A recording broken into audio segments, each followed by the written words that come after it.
como ya lo ha hecho en diferentes ocasiones, dejará la víbora chillando, como digo yo, porque hay que hablar de las hermandades peligrosas y criminales, el broderismo, haciendo referencia a Alito Moreno, y como lo ha llamado Laida Sansores, estas mafias desde las autoridades, desde el poder político, desde el poder económico, que pues han hecho y deshecho en nuestro país. Y precisamente para hablar de este tema, saludo al maestro Paco Cruz, autor del libro, uno de los últimos libros, que creo que es muy relevante en tiempos en que Genaro García Luna es centro de atención, es tema de conversación. García Luna, el señor de la muerte, se lo recomiendo. Querido Paco, ¿cómo estás? Te saludo con mucho gusto. Vicente, ¿cómo estás? Pues muy bien, muchas gracias. Pues sí, mira, tienes razón con lo que dices tú y con lo que señala o señaló y ha señalado en estos días la gobernadora de Campeche, Laida Sansores San Román. Este país se ha fundado sobre hermandades, compadrazgos, broderismos, amiguismos, nepotismos. Lo fueron moldeando los priistas o la dictadura perfecta del PRI y se formó un país engañoso que permitió corromper a todo mundo, un país de hermandades peligrosas. Y mira, en la década de los 50 del siglo XX, la policía del Distrito Federal, que hoy es la Ciudad de México, formó la primera hermandad que se conoce real en gobierno y se convirtió en la mayor mafia policial del país.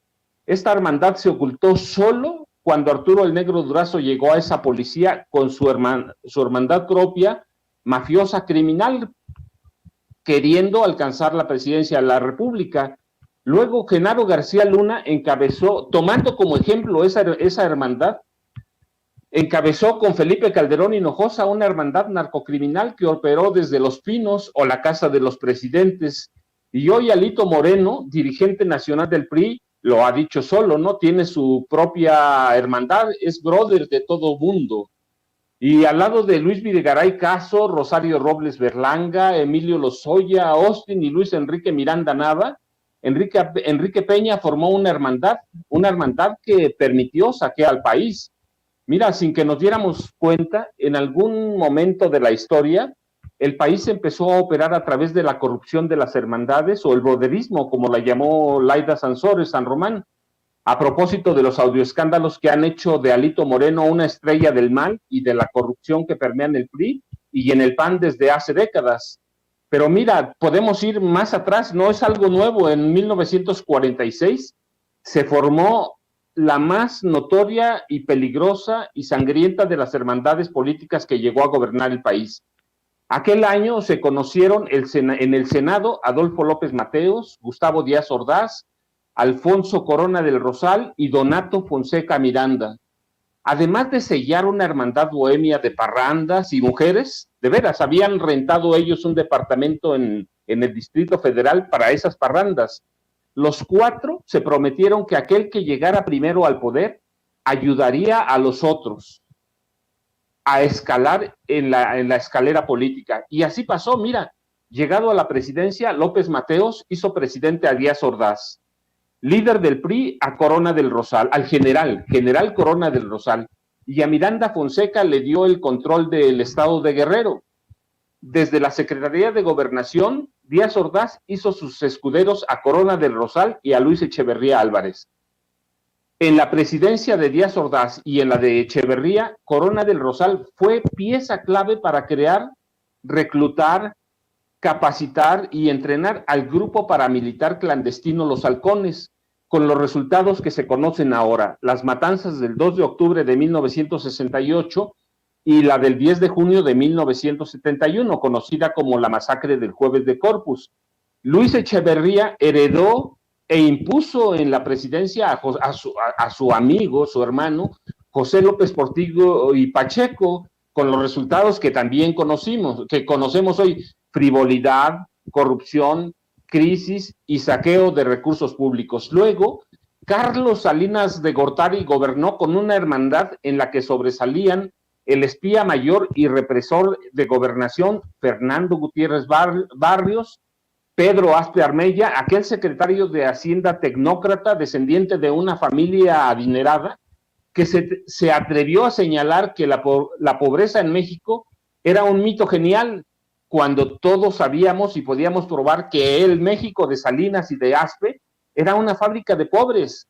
Pero mira, esa hermandad incluyó al virrey francés José María Córdoba Montoya, jefes de la oficina de la presidencia, y al superpolicía Guillermo González Calderoni, quien mucho antes de Genaro García Luna tenía el visto bueno presidencial para controlar el tráfico de drogas en todo el país y trabajar al lado de los cárteles del narcotráfico.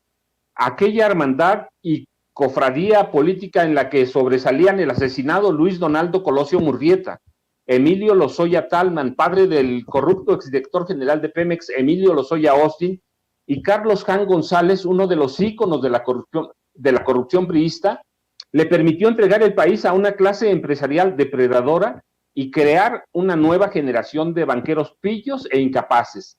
En ese país, el Poder Judicial creó su propia hermandad, que terminó por sumir a los encargados de administrar la justicia en este país en un poder en el que permean el nepotismo, el broderismo, el compadrazgo y la distribución de plazas a través de una red de familiares bien identificadas. Como se ha documentado ya, mira, con amplitud, en esa hermandad sobresalen la concesión de empleos, promociones sobre la base de relaciones de parentesco y no de mérito, que han erosionado la confianza de los ciudadanos en la neutralidad y el profesionalismo de los jueces. Y mira, en un país que hasta 2018 funcionó con base en hermandades, complicidades, algunas más visibles que otras, pero que siempre están allí, por ejemplo, el panista priista Miguel Ángel Yunes Linares, exgobernador de Veracruz, formó su propia cofradía en la que sobresale el recién capturado Jorge Winkler Ortiz, e incluyó en ella al líder panista y fallido candidato presidencial Ricardo Anaya Cortés. Winkler, mira, tendría y tiene, bueno, hay evidencias de que tiene en sus manos una grabación de una llamada que se filtró en 2020, pero la llamada es en 2013, cuando Ricardo Anaya y Miguel Ángel Yunes Linares eran diputados, y en la que hablan sobre cómo repartir los recursos de sobornos que les entregó el gobierno de Enrique Peña Nieto para aprobar la reforma energética en 2013. Es decir, Winkler Ortiz tiene en sus manos lo que puede ser el último clavo en el ataúd del futuro de Ricardo Anaya, de Anaya Cortés, y debe muchas explicaciones sobre matanzas, asesinatos, desapariciones forzadas en el gobierno, no solo de Yunes, sino en el gobierno de Cuitláhuac, ahora en Veracruz.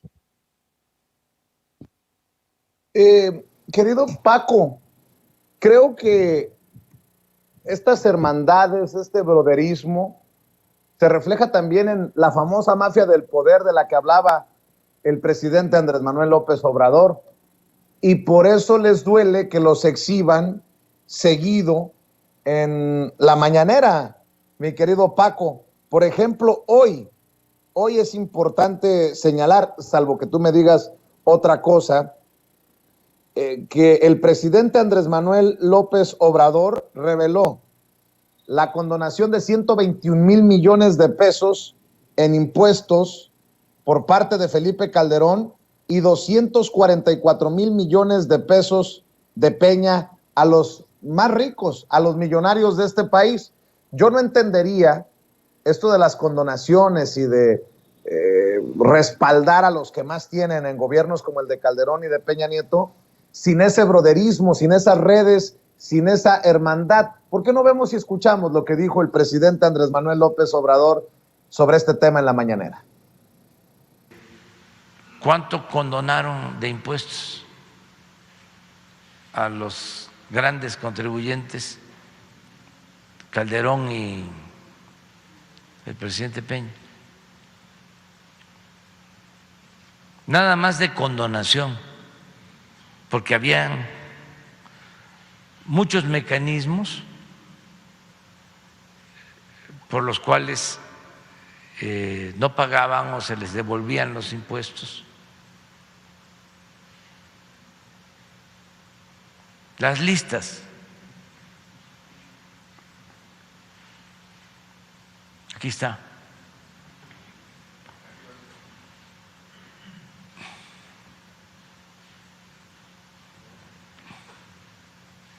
$121,000 a grandes contribuyentes se les devolvieron con Felipe Calderón y 244,000 millones con Peña. Y aquí están. Y tampoco es para culparlos, solo a ellos. La ley lo permitía, era legal. Por eso, cuando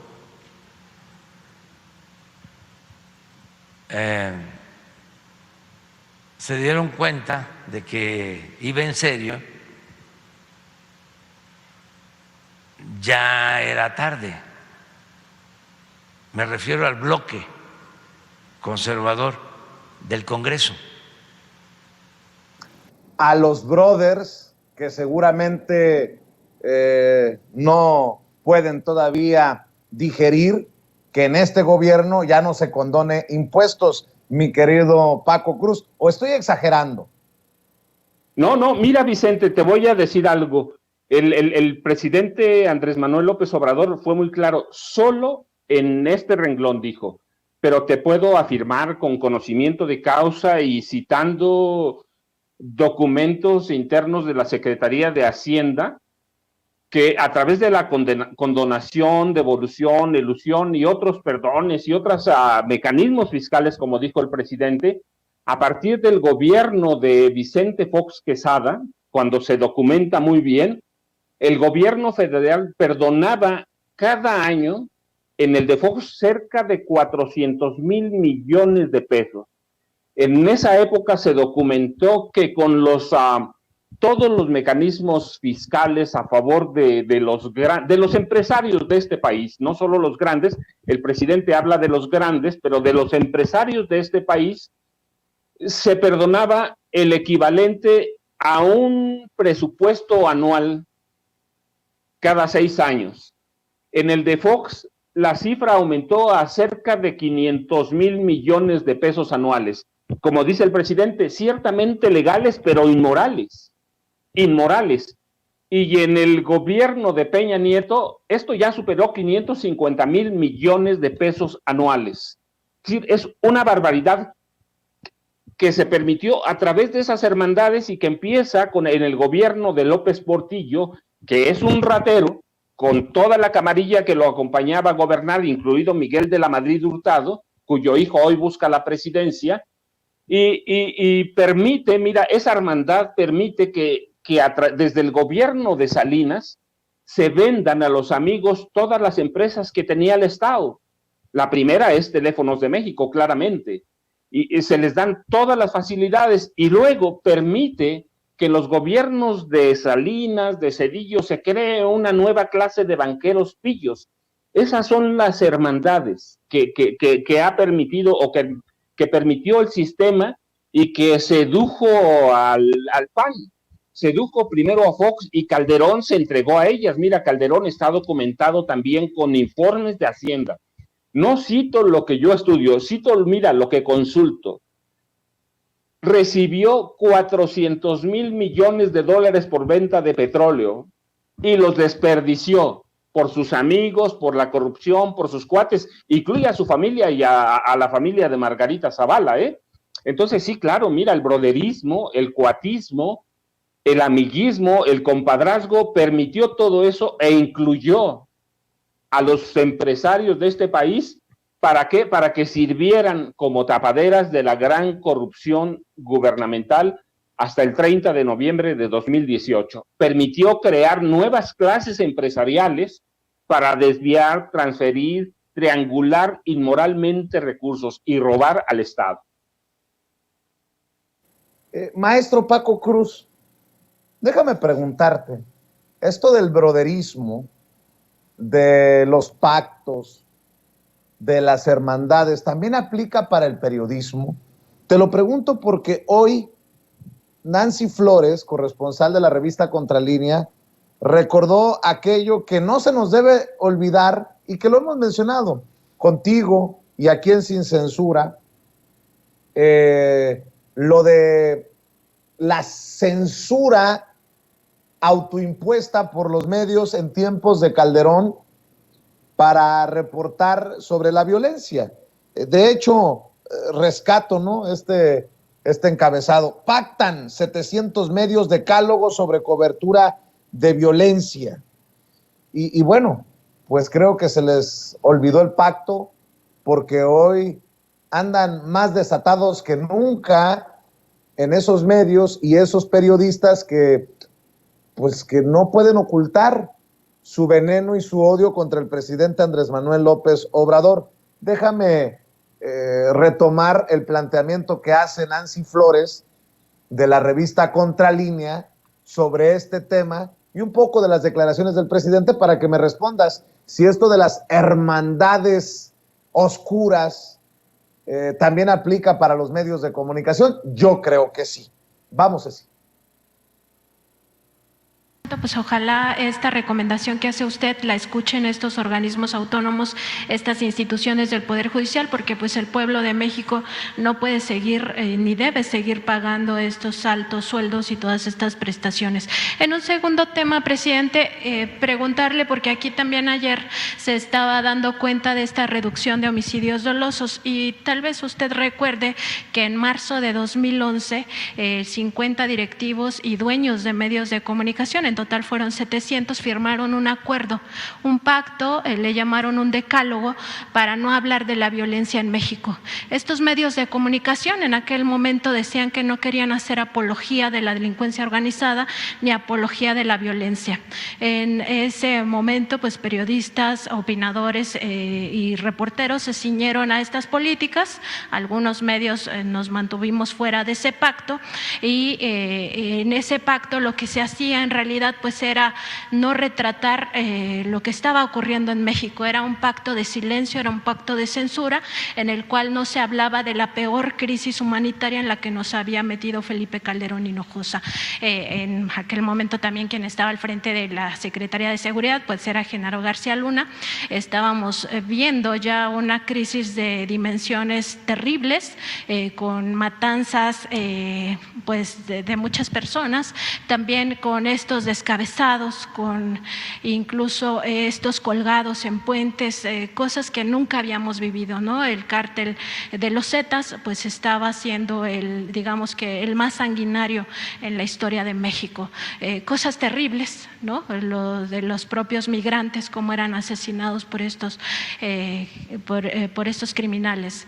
Y lo que se hacía en aquel momento era ocultar esa verdad, ocultar esa realidad que existía, diciendo que no querían hacer apología de estos crímenes y de la violencia. Ahora hacen lo contrario, presidente, no sé si usted se ha dado cuenta, maximizan estas noticias, estas notas rojas, pareciera que solo se dedican a la nota roja, de manera permanente están repitiendo y repitiendo estas noticias de homicidios dolosos, estas noticias de algunas matanzas, como si estuviéramos en aquel momento y no estamos en aquel momento. Usted decía ayer que estábamos viendo una buena noticia con esta reducción ya de homicidios dolosos.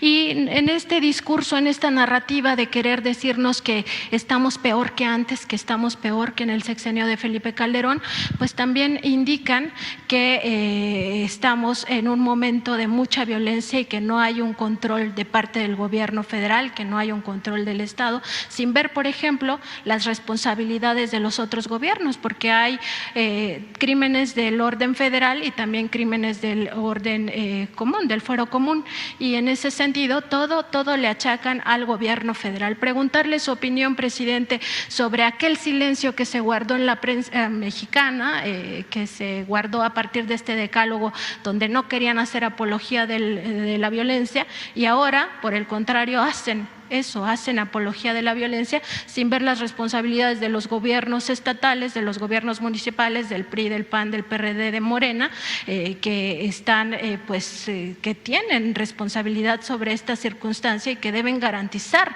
la seguridad de los mexicanos y de las mexicanas, y esta narrativa de que estamos peor que antes, cuando en realidad en aquel momento lo que hacían era allanar el camino para las elecciones de 2012, que no se viera la crisis en la que estábamos metidos. Sí, era una prensa, medios de información completamente entregada al régimen de corrupción, de injusticias, de privilegios. Ayer decía yo, citando a Tolstoy. Mi querido Paco Cruz, por eso te pregunto, por lo que dijo el presidente, por lo que expuso Nancy Flores, por lo que hemos hablado aquí en Sin Censura, tu servidor, escuchando en tus análisis, tu servidor, si hay también una cofradía, una hermandad, un broderismo en los medios de comunicación. Te escucho, Paco. Mira, Vicente, este país, como funcionó hasta el 30 de noviembre de 2018, no se puede entender sin la hermandad de los gobernantes del PRI, del PAN, con los periodistas y con los dueños de los medios, que son dos cosas, ¿no? No se puede entender cómo, por ejemplo, a empresarios, entre comillas, como Mario Vázquez Raña, que ya murió, pero que controlaba toda la cadena de los soles, hoy la controla su familia, cómo funcionaban, todo con los recursos del gobierno, los empresarios, no se puede entender cómo funciona el Excelsior sin las ayudas gubernamentales, no solo a través de los apoyos a los medios o a sus medios, sino a través de las otras empresas. No se puede entender el funcionamiento de Milenio hasta el 30 de noviembre de 2018 sin ese broderismo. No se puede entender cómo pudieron comprar el Financiero en el gobierno Calderón y luego se ayudó con Peña. ¿Cómo se hicieron del periodismo, de ese periódico? No se puede entender sin la hermandad del gobierno, sin los créditos y las facilidades para pagarlo. Pero mira, hay algo muy claro, por ejemplo, no se puede entender cómo funcionaba la prensa con Calderón si no es el broderismo. Genaro García Luna controlaba a los periodistas, claramente. Él era el responsable de controlar a los periodistas, y tenía más poder que Calderón en ese sentido, y Calderón se encargaba de controlar a los dueños de los medios. El romance PRI Televisa, el romance PRI TV Azteca, no se puede entender de otra forma. Los recursos millonarios del gobierno, multimillonarios, salían para apoyar a TV Azteca, a Televisa, a cada periódico. Mira, que busquemos en el país, muy pocos o contados son los que habrían sobrevivido si no es con la ayuda de gobierno. Mira, no se puede entender de otra forma la nueva narrativa de la que habla Nancy. Ciertamente hay una nueva narrativa en la que tratan de envolver al periodismo de este país. Mira, y una narrativa que no sale solo de los periodistas, sino que van dando guía a funcionarios como Muñoz Ledo y Francisco Labastida Ochoa, que advierten que en la presidencia hay negociaciones con los cárteles del narcotráfico sin presentar una sola prueba. Mira, por ejemplo, Muñoz Ledo incluso pide una comisión de la verdad, cuando él es un personaje de poder, un personaje que conoce a todo mundo, que ha sido secretario de Estado, ha sido senador, diputado, todo lo que queramos, dirigente de partido, él debía tener pruebas en la mano de esos señalamientos y acusaciones que hace sobre el acercamiento de la presidencia de López Obrador con los narcotraficantes. No, lo que pasa es que hay una nueva narrativa. ¿Hay una nueva narrativa para qué? ¿Para qué? Para que nos hagan creer o nos intenten convencer de que es lo mismo el gobierno de López Obrador que el gobierno de Peña, que el gobierno de Calderón. Esa nueva narrativa tiene un fin, el fin de 2024 y 2023 en el Estado de México. Si nos tratan de envolver en lo mismo, pero no es lo mismo. ¿Por qué? Porque justamente esos periodistas de los que hemos hablado, sí, sirvieron algunos como informales jefes de prensa de los funcionarios. Es decir, sí había un maridaje, había un matrimonio que sigue. Mira, ¿de qué vive Carlos Loret de Mola? De Latinos. ¿Pero quién financia Latinos? Roberto Madrazo Pintado y el exgobernador de Michoacán, Silvano Aureoles, entre otros. Viven de lo mismo, es decir, están acostumbrados a vivir de los recursos públicos. ¿De qué mantiene Madrazo Latinos? Sí, claro, él lo atribuye a su hijo y a su yerno, pero mira, no, hombre, eso es una locura. Todo lo que se robaron, había un maridaje, sigue existiendo, mira, está ahí afuera. ¿De dónde reciben la información? Mira, yo cuando escucho alguna noticia, por ejemplo, la de Caro Quintero, ¿no? Esa fue una negociación del presidente con el grupo de Caro Quintero, y luego digo, pues está bien, lo podría dudar, pero después digo, no, pues fulano de tal recibía información de Genaro García Luna, fulano de tal recibía información de Felipe Calderón, fulano de tal le compró los periódicos a través de Echeverría. Si desde entonces no es nuevo, había un maridaje de los empresarios periodísticos con el presidente de la República, y había un maridaje de los periodistas, que son lo mismo, pero cada uno es aparte, ¿no? Creaban sus empresas, creaban su publicidad. Entonces, ha habido en este país históricamente un maridaje muy extraño, una hermandad, un broderismo corrupto entre el poder priista y panista con los empresarios periodísticos y con los propios periodistas. De otra forma, no se entiende el desarrollo del periodismo en este país, Vicente. El presidente tiene razón, Nancy lo acaba de decir muy claramente, y de aquel acuerdo hemos hablado, para favorecer, para ocultar la información sobre la violencia en el sexenio de Felipe Calderón, que concluye ocultando los datos hasta 2024.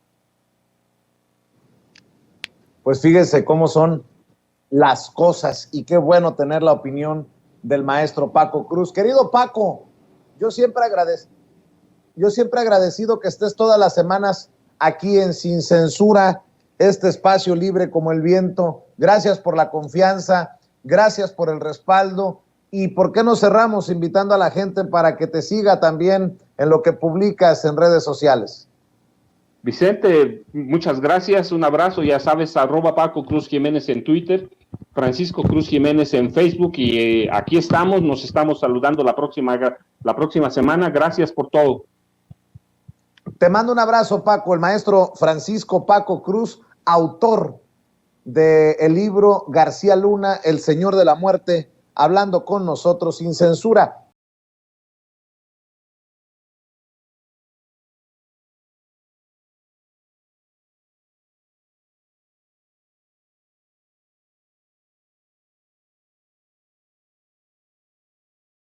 De Primero Noticias con Carlos Loret de Mola, a la comunicadora, a la activista Laura Barranco. Querida Laura, te saludamos con mucho gusto aquí en Sin Censura. Ya no me toquen ese son como excoordinadora de Loret. No, lo pongo así porque vamos a platicar precisamente de eso, querida Laura.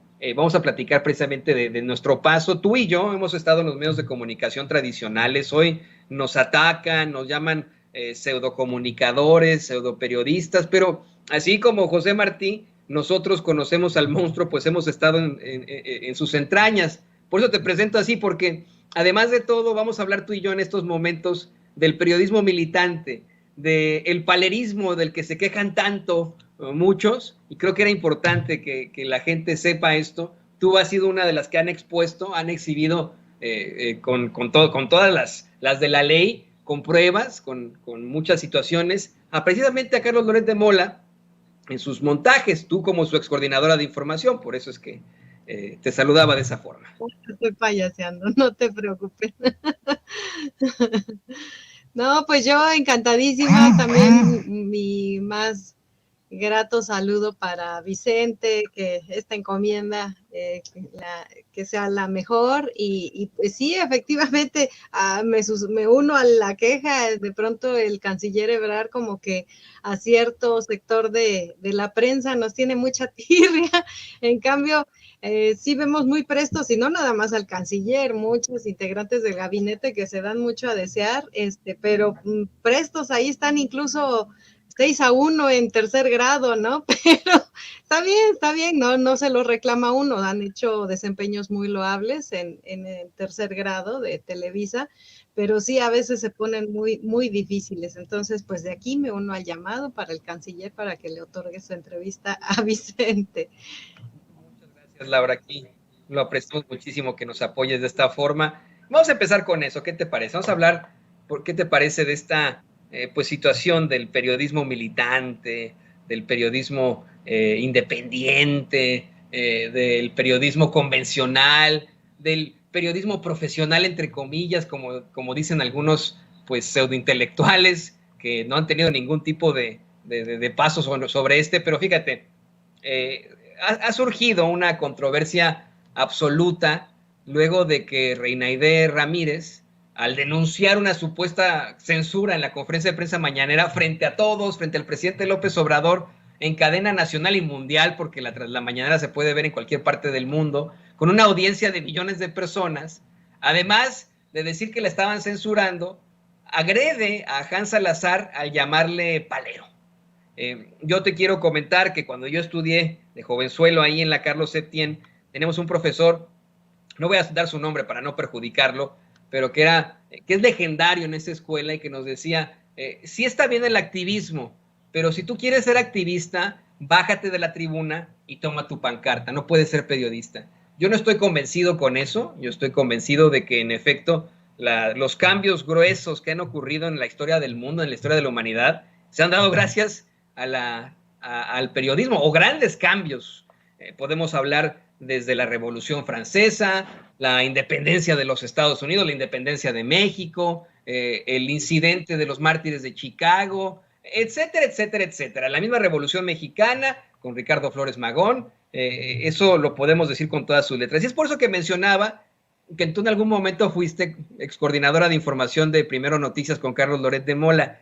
Cuando yo hablo contigo, siempre pues, destaco tu gran labor informativa, te digo periodista, y tú muy modesta, me lo has dicho en otras ocasiones, no, yo no soy periodista, yo soy comunicadora y activista. Yo creo que si eres periodista es el que informa, el que está buscando llevar la verdad con justicia e inspirar en la gente ese espíritu crítico. ¿Cuál es tu opinión sobre esta controversia que ha existido ante el supuesto palerismo o bien el periodismo militante? Yo creo que se resume en una cosa que es muy obvia, pero que incluso en el gremio nos negamos a verla. Y es cuando priva el dinero, cuando a un periodista lo mueve el dinero, le mueve incluso la mano, la tinta, el teclado, etcétera. Cuando lo mueve eso, pues sí, efectivamente no nada más es algo antiético, sino que es incluso un tema de delito, que alcanza y invade códigos legales que deben de sancionarse. Y eso es lo que también a mucha gente se le hace muy complicado, empezando por esta prensa que sí fue palera, palera y chayotera, ¿no? O sea, para ponerlo en los términos que más coloquialmente se han estado usando en redes, que es el tema de que hay un sector de comunicadores, periodistas incluso, que tienen una postura transparente. Por Dios, eso era lo que siempre exigíamos desde precisamente desde el público, desde las audiencias, que haría muy bien que como incluso ocurre en algunos países de este adorado primer mundo, ¿no? Que le encanta a mucha gente. Aquí en México, pues los medios han sido sistemáticamente hipócritas. Desde medios como institución, como empresa, como emporio mediático, porque pues a veces lo sabemos, no nada más alcanza a las imprentas, al espectro radioeléctrico, ya sea en frecuencias de radio o de televisión o canales de televisión. No lo confiesan. ¿Qué está pasando ahorita? Bueno, pues insisto, hay un sector del gremio que claramente manifiesta su tendencia y su posición política, y eso es, por favor, eso es muy sano, y eso ahora sí que se le agradecería que toda la prensa caminara en ese sentido. Sin embargo, también hay un sector que prefiere mantenerse al margen,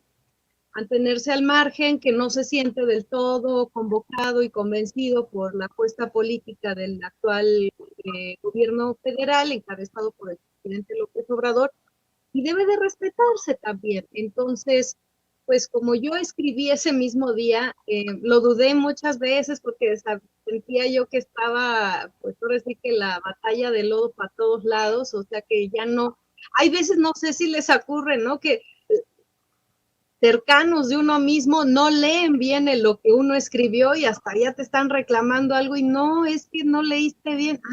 Perdón.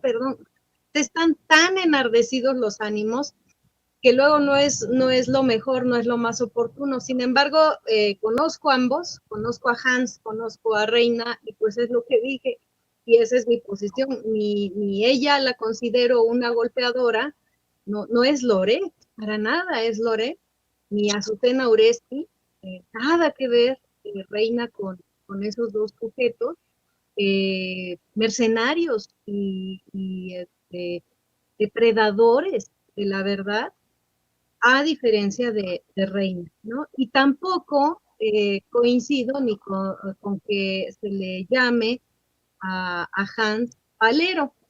Y lamentaba yo mucho que de ambos personajes y las personas que a su vez respaldaban a uno y otro, yo decía, a ver, no, es que no hay un diferendo, ambos hay que escuchar simplemente los planteamientos que llevan a la mañanera, y ambos llevan cosas que afectan a grupos muy vulnerables. Entonces, insisto, o sea, creo que a veces nos invade el prejuicio, hasta los más juiciosos, y está fatal. No podemos guiarnos por prejuicio. Totalmente de acuerdo. Creo que esto va a ser el cambio absoluto. Creo que ese es el debate y creo que esa es la evolución en cuanto a los medios de comunicación, no solamente en México, sino en el mundo. Como es que, pues no es un cargo más allá. Fíjate que en el chat estamos teniendo un par de comentarios, unas críticas fuertes, ¿no? Por ejemplo, Carmen Bejarano me escribe, ay, Toño, los periodistas no hacen revoluciones, por favor. Y Oscar Argaiz dice, ahora resulta que según Toño, son los periodistas que han cambiado al mundo. ¿Qué nivel de golatría y pedantería que siempre te ha caracterizado? No fue lo que quise decir, mi querido Oscar y mi querida Carmen Bejarano.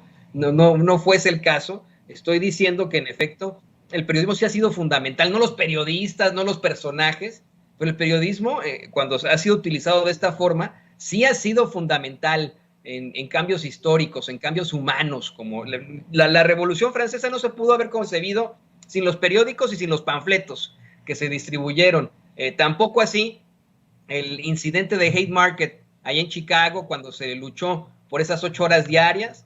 Uno de los principales organizadores, el principal organizador de los trabajadores era un periodista inmigrante alemán. Imagínese usted que tenía su espacio, bueno, no como Sin Censura, pero en el siglo XIX tenía su espacio periodístico con periódicos completamente en alemán, porque había muchos inmigrantes alemanes. Ellos se referían, así como Sin Censura transmite aquí desde Estados Unidos completamente en español, para los que somos inmigrantes y que hablamos español, inmigrantes mexicanos y de otras latitudes.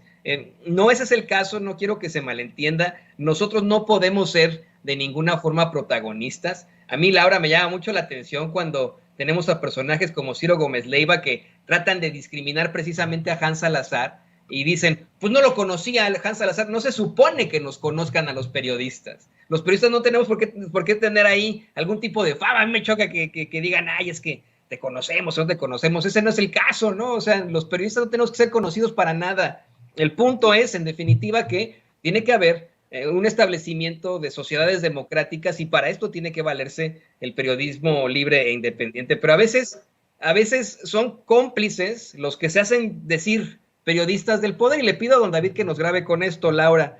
Tú lo sabes perfectamente, hoy el presidente López Obrador plantea este búnker que tenía Genaro García Luna, un búnker al que entraban pues personajes de los medios de comunicación tradicionales encumbrados, como precisamente Carlos Loret de Mola, Raimundo Rivapalacio, Ciro Gómez Leiva, un búnker en el que les mostraban las supuestas maravillas del combate al crimen mediante la tecnología, y dice el presidente que, bueno, salían apantallados, salían maravillados, que hasta el New York Times tuvo en su momento una columna en la que hablaban de Genaro García Luna como si fuera Batman. Y hoy, ¿dónde está García Luna? Bueno, pues está en Nueva York, detenido, acusado por el Departamento de Justicia de conspirar para traficar cocaína, de recibir millones de un cartel para que les permitiera actuar libremente en México.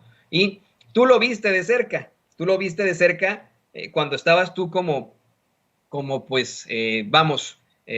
coordinadora de información en ese noticiario, cómo es que pues trataban de maravillar a los medios de comunicación, a la prensa, a los periodistas encumbrados con pues un mero espectáculo, ¿no? Sí, definitivamente. Continuemos elaborando de lo que veníamos, de la diferendo que hubo. ¿Qué es la diferencia o qué es lo que sí es indebido? No está mal que yo tenga una posición política, de hecho es pública y nunca me avergonzaré de ella, de decir que yo sí estoy con la 4T. Y precisamente porque estoy con la 4T es que hay cosas que sí levanto las cejas y me queda claro que no nada más me pasa a mí, incluso al propio Vicente, y que las personas que no se han dado la oportunidad de escuchar la apuesta informativa de Vicente y la demanda que ha cubierto, porque es un espacio de comunicación que salió o surgió precisamente del empuje y de una demanda que no era cubierta por los medios de comunicación, donde, por ejemplo, ¿a quién le preguntaron o a quién opinó sobre espacios como el de Loret, López Dóriga, Ciro Gómez Leiva, Beteta, etcétera, ¿no? O sea, nadie. O sea, simplemente eran decisiones empresariales, ponían, y bueno, uno se iba ahí más o menos identificando, ya dejaba uno de escuchar a ese, etcétera. ¿Qué ocurría con esa relación desde el poder hacia los periodistas? Pues, insisto, a nadie de la audiencia nos preguntaron, y ahora obviamente si nos hubieran preguntado y lo hubieran hecho público, no se hubiera aceptado. Pero efectivamente encumbraron a un sujeto tan siniestro como Genaro García Luna, lo hicieron prácticamente casi héroe de la seguridad pública en México, cuando en realidad lo que hacía de debajo de la mesa era delinquir, y por eso es que está ahorita preso, no es por buena persona, no es por una persecución política, como dijera Alito, es porque efectivamente hay elementos que convencen en el sentido de que delinquió, y delinquió durante muchos años, y de manera grave. Entonces, esa connivencia que había desde un sector de la comunicación, porque yo me rehúso a decirle a estos personajes como Carlos Marín, insisto, Ciro Gómez Leiva, Carlos Loret, Joaquín López Dóriga, periodistas, porque no lo son. no lo son. En cambio, lo que ahí radica o donde se concentra el acto indebido, pues es en la relación del dinero del poder.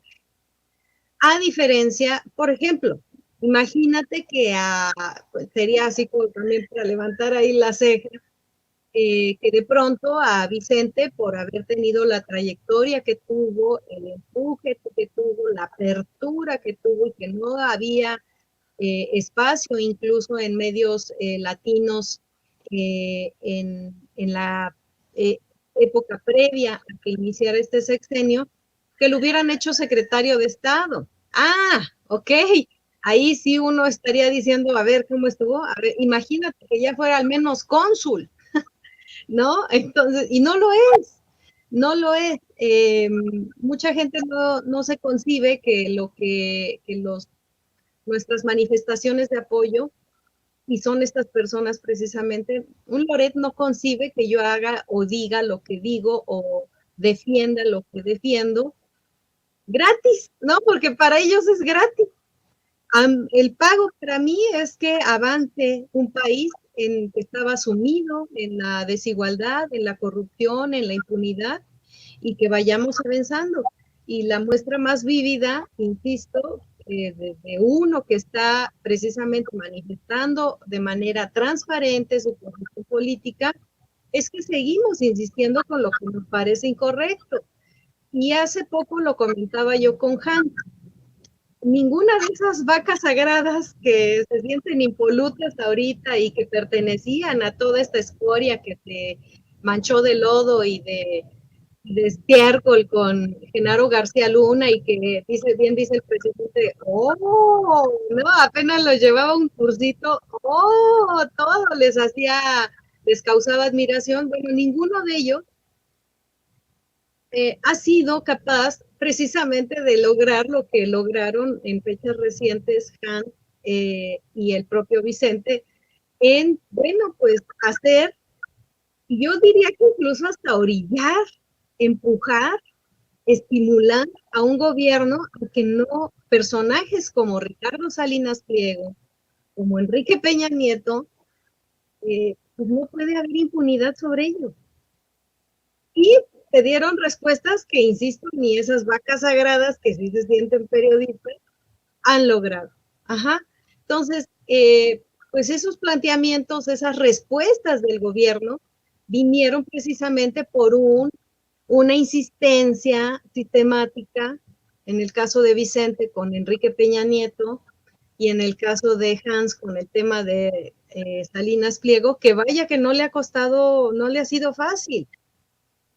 Fue tan cruenta las reacciones de granjas de bots pagadas por este sujeto, Ricardo Salinas, en contra de, pues estaba furioso, estaba que no encontraba reposo para sus emociones y literalmente es la fecha, te puedo asegurar que al día de hoy le siguen cayendo ahí los ataques a Hans por haber cometido la osadía de que el presidente se pronunciara sobre su caso. Ya con eso fue un avance, ya con eso fue un avance. Entonces, tener o esforzarse en tener una miopía sobre estas situaciones, la izquierda no puede ser intolerante. Eso sí lo digo, ¿no? O sea, la izquierda, nosotros los que nos consideramos izquierda, que nos sentimos como parte de una transformación que inició, insisto, inició con este gobierno, no va a acabar con este gobierno, tiene que seguir, y más allá de que estemos pensando en quién se va a colocar en Palacio Nacional en los próximos sexenios, tenemos que pensar y asumir una responsabilidad como sociedad de que este ímpetu no se pierda, de que estos cambios no se abandonen, de que la transformación permanezca y para medio recuperarnos de todo este saqueo de los años recientes, pues en una de esas vamos a necesitar unas 3 o 4 décadas y pues ni modo, o sea, para entonces yo voy a voy a andar en los 80 años y no importa, hay que hacerlo, simplemente hay que hacerlo, hay que estar determinados a hacerlo. Definitivamente, querida Laura. Creo que ese es el llamado que hacemos desde aquí, desde Sin Censura. Te agradecemos este reconocimiento. Yo te quiero contarlo, algo que conto algunas veces aquí en el espacio, que precisamente cuando comenzábamos los esfuerzos ya de lleno en las redes sociales y que acababa de ganar Andrés Manuel López Obrador como presidente de la República, tengo unos amigos empresarios que me dijeron, híjole, Toño, ahí en Sin Censura se van a llevar una gran tajada, se van a volver millonarios con la publicidad oficial. Y cuando les dije que yo, y bueno, el equipo de Sin Censura, que habíamos todos determinado que no íbamos a obtener la publicidad oficial, que eso era incorrecto, antiético, inmoral, me dijeron, te ofrezco disculpas, pero así me dijeron, eres un pendejo, son unos pendejos por no hacer este tipo, por no aprovechar el momento histórico. Y después otros lo ha planteado el Tumbaburros, lo ha planteado el mismo Pedro Ferriz Hijar, que es un desperdicio, ¿no? Que estemos haciendo esto Sin Censura por nuestras meras ideologías, por nuestra, pues vamos, nuestra esencia, por nuestra vocación, si lo quieres ver así, y no buscando que sea alguna situación económica. Pero bueno, así estamos y creo que en eso tenemos que basar esta lucha, en asumir la responsabilidad como sociedad hacia el futuro, en no quedarnos de brazos cruzados. Y por eso es que le voy a pedir a don David que nos grabe, porque tú tienes un mensaje muy importante de algo que me parece estará ocurriendo este fin de semana, ¿no es así? Una invitación a la jornada ambiental que se celebrará en un área natural protegida federal este sábado 30 de julio. Sí, efectivamente. Bueno, yo estoy ahí con mi encomienda, muy contenta porque por fin estamos viendo una luz al final del túnel. No me lo van a creer, pero yo incluso lo confesé. Cuando salió esta película de No mires arriba, no sé si ustedes tuvieron la oportunidad de verla a finales del año pasado. Terrorífica. Me dio una catarsis terrible porque estos momentos de explosión emocional que tuvieron tanto, bueno, los dos protagonistas, me sentí sumamente identificada y ahorita precisamente creo que vienen mucho a cuento porque se parecen mucho a lo que vivió Reina en la mañanera. Entonces, me ha pasado, o sea, también entendamos que cuando estamos sobre causas específicas y no vemos avance, o sea, yo escuchaba al presidente incluso en esta gira que hizo en Veracruz cuando la planta de Nestlé, que me hace torcer la boca ese tipo de eventos, pero bueno, está bien, digo, a final de cuentas es el presidente, a veces hay que tragar sapos y pues son los que están ofreciendo inversión, empleos, ok, no, bueno, está complicado, ahí luego salieron también los reclamos de los cafetaleros y de cómo empresas tan transnacionales y tan imponentes como Nestlé a veces arruinan el comercio regional, pero bueno, esa ya es harina de otro costal. Entonces, a mí me pasaba, yo estaba realmente desesperada a finales del año pasado y tuve dos momentos con dos personas, funcionarios de Semarnat, muy parecidos, ¿no? Y qué bueno que no salieron en las redes, que si no, me hubieran destazado viva, ¿no? Porque me lo atribuirían como un ataque al corazón de la 4T, cuando lo que realmente está uno de pronto denunciando, y que es el caso de Reina, es que hay ciertos temas en el ámbito agrario que no están caminando, ¿no? No están caminando y ella hasta muy emocionada de pronto por momentos al borde del llanto, diciendo pues incluso desde la penúltima intervención que tuvo, pues ella, pues por momentos diciendo esto, ya se está acabando su sexenio, presidente, la gente tiene confianza en usted, porque ella realmente entiende que si no se dan al menos los primeros pasos en este gobierno, difícilmente se van a dar con un liderazgo, hay que admitirlo, ni las tres corcholatas juntas, y de verdad que yo votaría ahorita a ciegas por cualquiera de las tres, pero ni las tres juntas juntan el liderazgo que tiene el actual presidente. Entonces, esa es la manifestación de fondo que está haciendo Reina. Entonces, en vez de atacarla, de verdad atendamos y escuchemos qué es lo que está pasando. Bueno, pues después de mis ataques de histeria que yo tuve en diciembre, por fin se consolidó la entrega de un plan de rescate del Parque Nacional de los Remedios, Y a partir de entonces es que estamos ya en trabajos con la Comisión Nacional de Áreas Naturales Protegidas, que es el órgano federal encargado de atender, conservar, preservar, cuidar, ampliar las áreas naturales protegidas en este país, que afortunadamente este sexenio se está consolidando, así como en el tema de la salud, fortaleciendo mucho el sector de salud. Bueno, en el tema de declaratorias de medio ambiente me queda claro que difícilmente otro presidente, aún incluso siendo de izquierda, pueda superar las hazañas que se están haciendo en materia ambiental, y este es el caso. Afortunadamente ya nos están atendiendo, ya estamos con el abrigo, con el respaldo, con el apapacho del Estado mexicano, y la Comisión Nacional de Áreas Naturales Protegidas va a estar encabezando por primera vez en 80 años. La comisión no existe desde entonces, pero por primera vez una instancia federal acompaña una jornada ambiental en este parque nacional, que a más de 80 años de existencia ha perdido más de 80% de su territorio original. ¿Por qué? Por invasión. Básicamente por invasiones. Entonces dijimos ya a los activistas, ya basta, y este sábado vamos a estar por ahí, los esperamos. Está el Parque Nacional de los Remedios, en el acceso que está del lado de la presa Tenantongo, pueden buscar en Google Maps eso. Tenemos el flyer en varias publicaciones en redes sociales, en mi cuenta la van a encontrar también, y pues agradeceré que nos puedan acompañar. Sí, con mucho gusto, pues estaremos pendientes de esta jornada y como siempre te agradecemos tus comentarios aquí en Sin Censura, las reflexiones que haces, y pues estamos muy pendientes de todo. Por favor, compártenos tus redes sociales, querida Laura, para que la gente se ponga en contacto contigo. Hay mucha controversia en los chats, pero creo que eso es lo importante, ¿no? Antes usted no se podía comunicar con la gente que hablaba en los noticiarios, con las cabezas parlantes en la televisión, en la caja idiota. Aquí es una situación distinta, aquí sí es gente de carne y hueso, y aquí sí le pueden contestar. Querida Laura, por favor, compártenos tus redes sociales. Por supuesto, esto básicamente antes que nada yo soy tuitera, no le encuentro todavía el sentido y la lógica al Instagram, pero bueno, también ahí andamos en Instagram, y en Twitter me encuentran como @LauraBarranco, todo con mayúsculas. Tenía en altas mi teclado cuando di de alta mi cuenta, discúlpenme, pero pues ya sí me quedé con mayúsculas. Muchas gracias, querida Laura. Amigos, amigas, regresamos en breve, pero mientras seguimos hablando sin pelos en la lengua, sin censura, usted puede suscribirse a nuestros 3 principales canales en YouTube.